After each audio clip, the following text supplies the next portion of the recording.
রাধে রাধে। ওম নমো ভগবতে বাসুদেবায়। ওম নমো ভগবতে বাসুদেবায়। ওম নমো ভগবতে বাসুদেবায়। শ্রীমদ্ ভাগবত চতুর্থ স্কন্দ পোষণম অষ্টম অধ্যায়। ধ্রুব মহারাজের গৃহত্যাগ ও বনগমন। শ্লোক 16। সুৎসৃজ্য দরিয়ম বিলোলাপ শুক দাবাগ্নিনা দাবলতেব বালা বাক্যম স্বপত্না স্মরতি সরুজ শ্রিয়াদৃশা বাষ্প কলামুবাহ। অনুবাদ: এই ঘটনা সুনীতির কাছে অসহ্য হয়েছিল। তিনি দাবাগ্নির মধ্যে স্থিত লতিকার মতো শোকাগ্নিতে দগ্ধ হয়ে রুদন করেছিলেন। তার স্বপত্নীর বাক্য যতই তার স্মরণপথে উদিত হতে লাগল, ততই তার কমলের মতো সুন্দর মুখমণ্ডল অশ্রু দ্বারায় সিক্ত হয়েছিল, এবং তখন তিনি এইভাবে মনোভাব ব্যক্ত করেছিলেন। শ্লোক 17।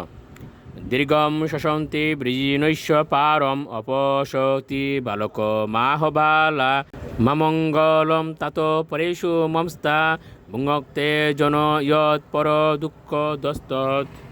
অনুবাদ: তিনিও দীর্ঘ নিঃশ্বাস ত্যাগ করছিলেন এবং সেই দুঃখদায়ক পরিস্থিতি নিরসনের কোনো উপায় তার জানা ছিল না।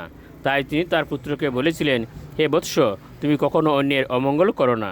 কেউ যখন অন্যকে দুঃখ দেয় তখন সে নিজেই সেই কষ্ট ভোগ করে। শ্লোক 18।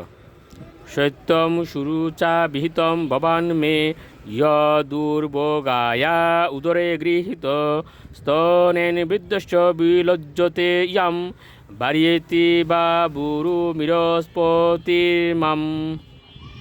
অনুবাদ: সুনীতি বললেন, হে বৎস, সুরুচি যা বলেছে তা ঠিকই, কারণ তোমার পিতা রাজা আমাকে তার পত্নী কেন তার দাসী বলেও মনে করেন না। আমাকে স্বীকার করতে তিনি লজ্জাবোধ করেন। তাই তুমি যে একজন দুর্ভাগার গর্ভে জন্মগ্রহণ করেছ এবং তার স্তন পান করে বড় হয়েছ, সেই কথা ঠিকই। শ্লোক 19।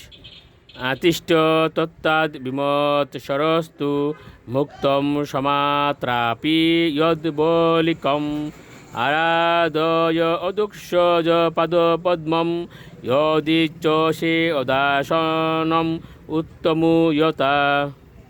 অনুবাদ: হে বৎস, তোমার বিমাতা সুরুচি তোমাকে যা বলেছেন তা শুনতে অত্যন্ত কটু হলেও তা সত্য।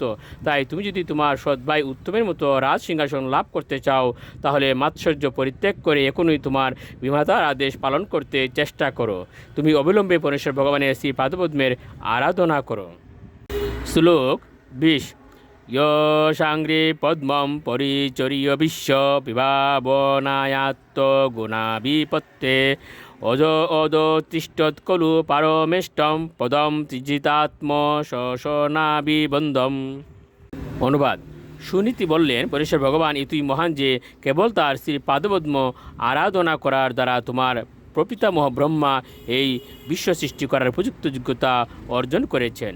যদিও তিনি অজ এবং সমস্ত জীবদের মধ্যে প্রধান, তবুও তিনি তার সেই সুমহান পদ প্রাপ্ত হয়েছেন কেবলমাত্র সেই ভগবানেরই কৃপায়, যাকে মহান যোগীরাও তাদের প্রাণবায়ু নিয়ন্ত্রণ করার দ্বারা মন সংযমের মাধ্যমে আরাধনা করেন। রাধে রাধে।